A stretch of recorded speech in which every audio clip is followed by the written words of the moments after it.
should at least be one bit of good news, because this country has oil and Western companies are keen to exploit it. But we've come here to try and find out whether the oil that the West wants is actually helping to fuel a conflict which kills more than 3,000 civilians every year.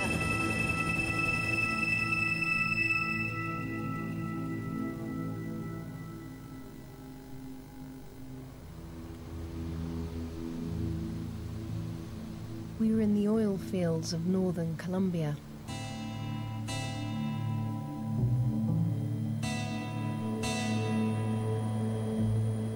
General Carlos Lemus took me above what he said was a battlefield. Down below, rebels are fighting to control a pipeline carrying oil for the United States. Oil has brought war to this part of Colombia.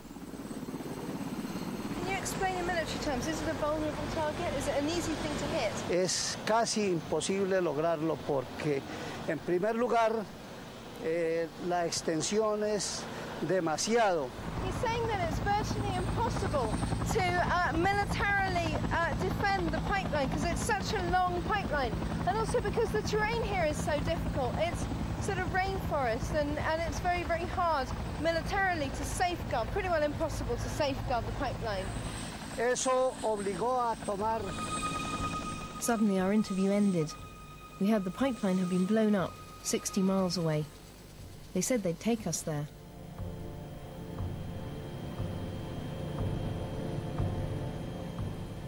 To keep the oil flowing to the outside world, the Colombian army must repair the pipeline faster than the rebels can blow it up. You can see the crater just down there. It's where the rebels attacked just a few minutes ago. And already there's a huge oil stain on the countryside. Already this year, the rebels have hit the line more than 120 times.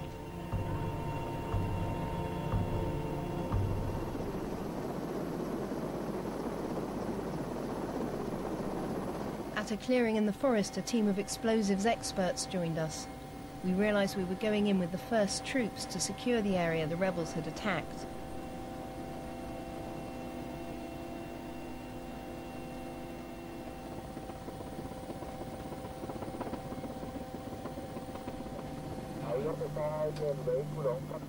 We were dropped a few kilometers from the explosion.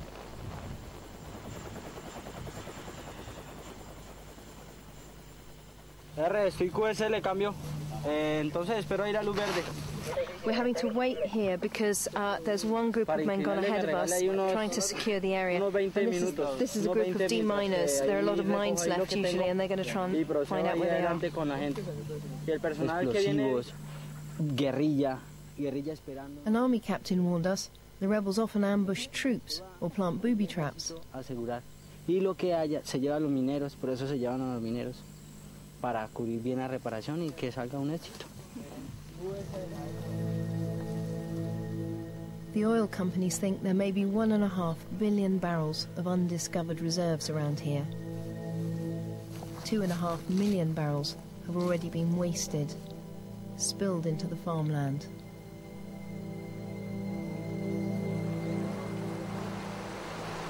It's absolutely full of oil.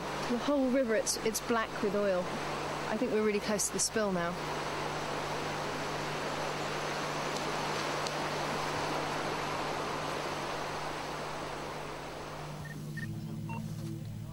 The soldiers thought the rebels might be lying in wait for them.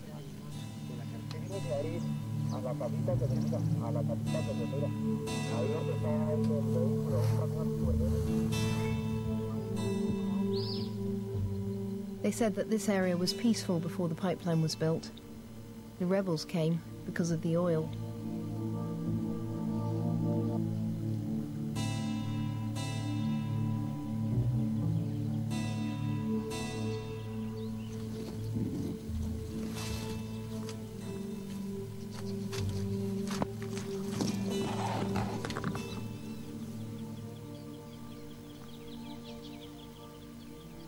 We're just in the middle of a field and absolutely everything's black. And that's a crater over there. The rebels had dug down to the buried pipeline to plant their explosives. They've cleared this for mines, have they? And if there are plastic mines without metal in, have they cleared that? Nobody seems sure. Okay, I'm going to tread in those footsteps there. There it is. This is the hole that we saw from the egg, and it didn't look much from the air. It just looked like a little black patch. But from here, it's a complete disaster. It's sprayed everything. It just shows how easy it is to blow up this pipeline. You can see behind me, that's the contour of the pipeline in the land. It's really easy to spot where it is for the rebels. And it's 800 kilometers long, so a handful of rebels can run rings around the entire Colombian army.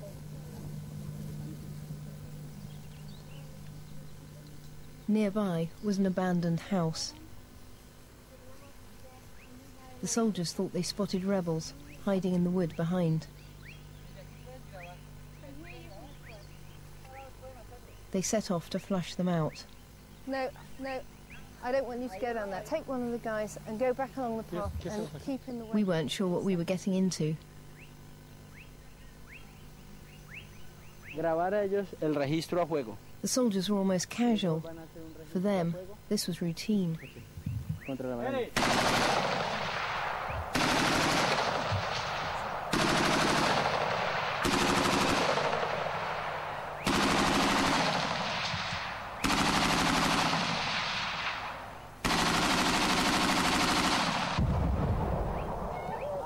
We shouldn't be in this area, we should be the other side of the house. And we should be walking in their footsteps.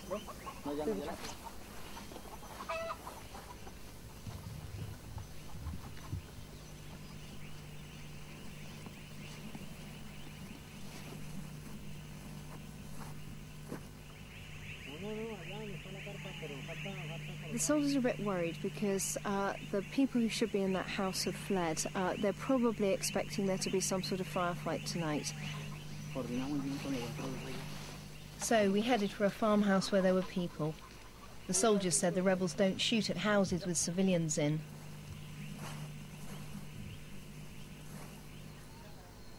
A family home became an army barracks.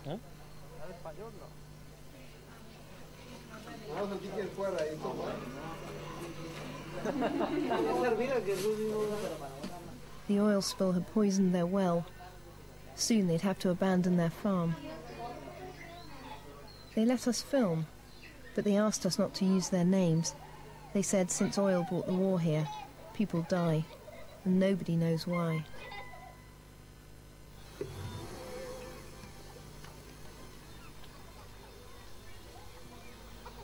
The old man of the family has told us that the rebels were there for 3 days and these people had no one to turn to. They couldn't ask for help anywhere and they just had to let the rebels blow up the pipeline. Nearby, I met one of their neighbours, another farmer. He agreed to talk to me, but only if he could stay on his mule.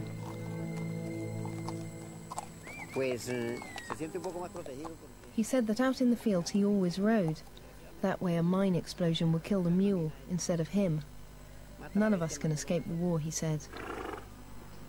What has the oil pipeline produced? Nada. Nothing, they said.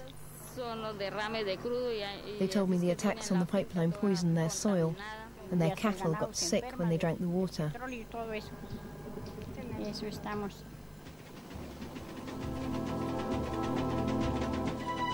Soon the repair crew were on the scene. Despite their efforts, the pipeline only works 1 day in 5. The oil belongs to the State Oil Company and to Occidental Petroleum, an American company. Colombian reserves may not be huge, but as the Middle East becomes more unstable, the United States is desperate for the oil on its doorstep.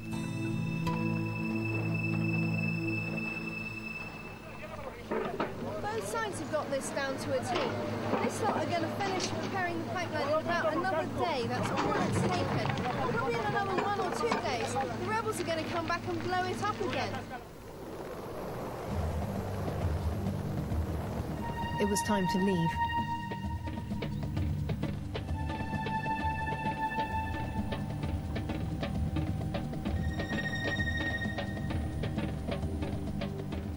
Our destination was the town that's the centre for oil exploration around here, Arauca.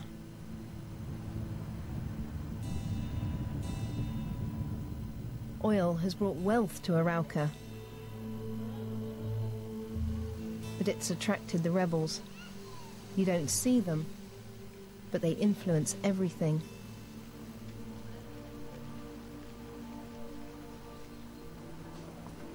The mayor, Jorge Cedeno, was surrounded with armed men. He said he always travels in a bulletproof car. You have a lot of bodyguards. You have some very big men with guns looking after you. It's because security. Security. Personal security. He took us to the waterworks. The town's got no drinking water because the attack on the pipeline poisoned the Arauca River. The oil seems to pay for and run everything around here. Does the oil pay for and run the war? Yo creo que sí, ¿no? Yo creo que sí porque... Yes, he said. For example, when the rebels blow up the pipeline, afterwards they often extort money from the repair companies. What's more, they do the same on some of the building projects paid for by oil money. Anyone who argues risks death. The rebels get involved in everyone's business. We heard there's a big argument about Coca-Cola coming into Arauca. Is that true? Yeah. La guerrilla Sí. no deja pasar la Coca-Cola para acá porque quiere que la Coca-Cola o Postobón le pague un impuesto. So the rebels are blockading Coca-Cola from coming into town because they want Coca-Cola to pay them some extortion, but the company's saying no. So you can't get any Coke around here. You can't get any Coca-Cola around here. Only water. Only water. Yeah. Well, you can't even get water. Yeah. Colombia's civil war started long before oil. The rebels say they want the poor to get a fairer deal. But the oil money they extort also helps fund their war in this region.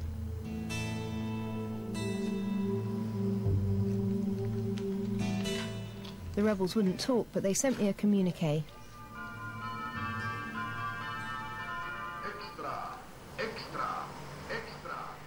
The local radio station ran it as a news flash. Mucha atención que tenemos información de última hora desde el Centro Regional de Noticias de Radio Net y Canal Caracol en Arauca. El bloque oriental de las... The rebels said they opposed foreign multinationals exploiting the oil, but they didn't answer my questions about how they used oil money to pay for their war. We left Arauca. Our destination, a town called Barranca in the south. The rebels controlled it for years. But in December, a shadowy force of right-wing paramilitaries threw them out. The Lure was the country's biggest oil refinery. Oil should have brought riches to the people of Barranca. Instead, it's brought fear and death. Look at that. In the news, this is the morning newspaper, and on page 9, there's a death list printed in the paper. About 30 people, an electrician, a hairdresser. Number 3 on the list is Francisco Jose Campo. He's a member of CRADOS, which is a human rights organisation, and I'm going to go and try and find him. The paramilitaries were started by rich landowners to protect their business interests, but nobody can control them. No sign. All I know about this group is that they're a human rights organisation. They're pretty hard to find. There's no sign on the door. They don't advertise their presence, but I think this is it. Francisco Campo told me the paramilitaries want to kill him as part of what they call social cleaning. What is social cleaning? What does it mean? What's happened here? Sí, limpieza social significa eliminación física. He says it means killings, disappearances, displacement of people, all this for the people who don't fit in with the way that the paramilitaries would like things to be. The paramilitaries have sent him written warnings. It says, We are carrying out this cleaning for the future of Colombia, because if we eliminate these people, we can build the country that we want. We have in our possession a cleaning list, and we give notice to those sons of bitches, guerrillas, that if they don't leave, we'll kill them. Han sido asesinados selectivamente aproximadamente 400 personas. I can hardly believe this. He says they're talking about 400 people being assassinated in the last 6 months in this town. And he says that the people who are suffering most are young men, young girls who may be involved in prostitution will be targeted, anyone of a different sexual orientation, homosexuals, human rights workers, unionists, anyone the paramilitaries just decide they don't like. A Kratos worker brought a mother into their office. A few days ago, her son had criticised the paramilitaries in front of friends.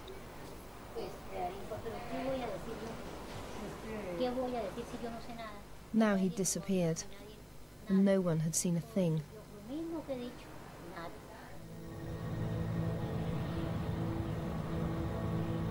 The paramilitaries may have made things safer for oil, but she tells me nobody here feels safe.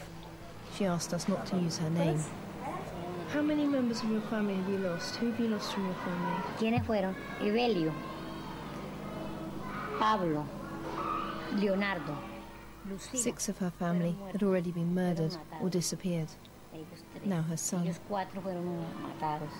She says she's been to the police, to the Red Cross, to the morgue. She hasn't heard anything, but she says people disappear here and you never know. You never know what's happened to them. You never find out. Esperamos a ver qué nos. She says, we wait and hope. They've taken everything. Our family. Se acaba todo. La familia.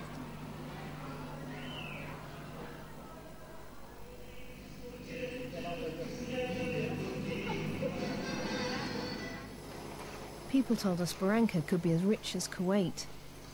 Instead, they live in a town where paramilitaries dismember their victims with chainsaws. You see that? That headline, cleaning, social cleaning in the land controlled by the paramilitaries. And that's social cleaning. That is social cleaning.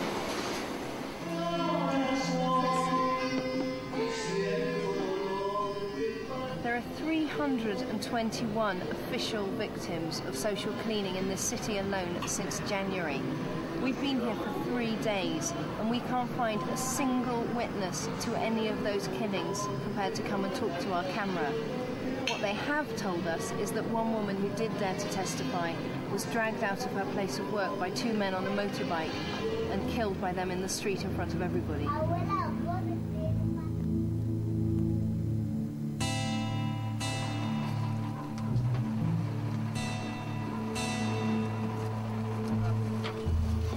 Late at night, we joined a police patrol. In theory, the police arrest both rebels and paramilitaries.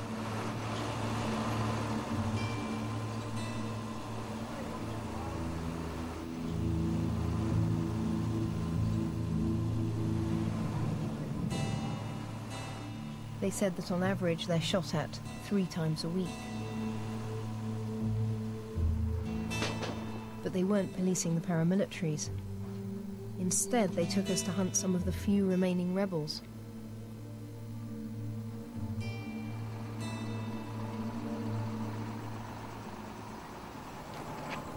We have to be alert because somebody can shoot. We have to be very careful because there is a danger to be shot at. Shot at, right. The stakes are high in Barranca because of oil. It's the country's biggest legal export. The police say the rebels threaten it.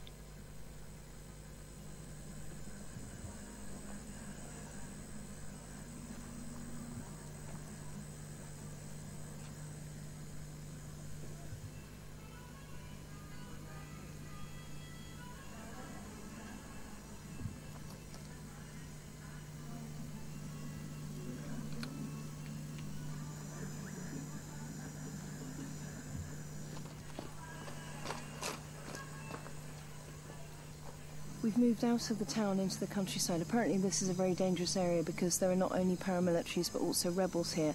And the soldiers say that this spot particularly is a spot where they're often shot at from those houses up there.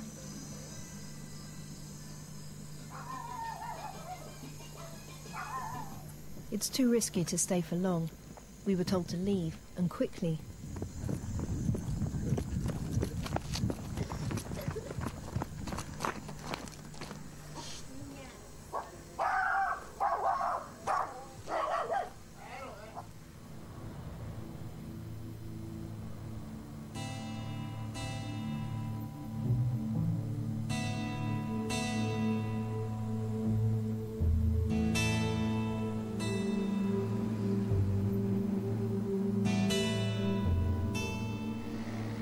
Back in the city, the police pointed out paramilitaries to us, but they didn't try to arrest them.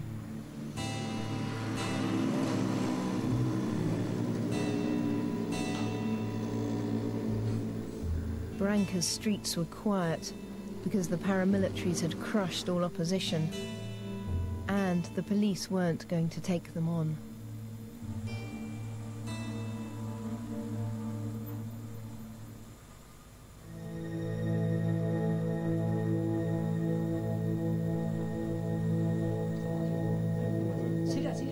I visited Colonel José Miguel Villa, the chief of police. He told me only rebels and rebel sympathizers were being killed. Human rights workers, homosexuals, kids who are selling, marijuana on the streets. How can these be sympathizers of the guerrillas? There's something surely much more serious and disturbing going on here. No, pues en cuanto a los homosexuales, pues la verdad si no. He told me, I really don't know about the homosexuals. But as for the prostitutes, well, most of them were the girlfriends of rebels, and the paramilitaries are well aware of that. As for human rights workers, he said, the truth is they're just a cover for the rebels. Whenever the forces of law and order try to arrest the rebels, so-called human rights workers come out and try to defend them. But they never try to defend the paramilitaries. The truth, he said, is there isn't any social cleaning here. As we left Colombia, we drove through a countryside at war. The pipeline had been attacked again. There was one last place I wanted to see, the graveyard for blown-up oil pipes. Each piece a farm destroyed, a river poisoned, or a life lost. The West benefits from Colombia's oil. Its true price is counted not just in dollars, but in human misery.